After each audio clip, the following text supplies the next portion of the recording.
ঘুমোতে কে না ভালোবাসে? আমি তো বাবা বড্ড ঘুমোতে ভালোবাসি, আমার কিন্তু খুব ঘুম পায়, ছুটির দিনগুলোতে তো ভীষণ ঘুমোই, বাড়িতে বকে। কিন্তু এই ঘুমগুলোকে নিয়ে বা এই ঘুমোনোকে নিয়ে যদি কোনো উৎসব পালন করা হয় বা যদি কোনো অনুষ্ঠান করা হয়, কেমন হয় বলুন তো? আমাদের দেশে হয় না বোধহয়, কিন্তু এইটা এরকম একটা ঘটনা কিন্তু বিদেশে হয়। দেশটার নাম ফিনল্যান্ড।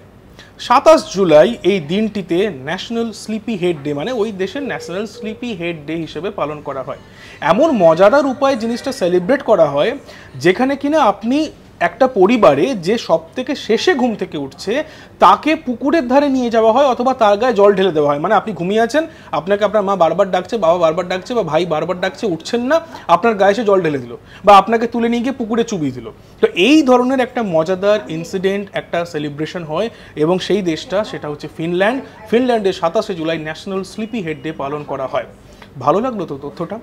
এই ধরনের তথ্যের জন্য কিন্তু আমাদের চ্যানেলটি সাবস্ক্রাইব করবেন, আমাদেরকে দেখতে থাকবেন এবং অবশ্যই সাবস্ক্রাইব করবেন আজ তাক বাংলাকে।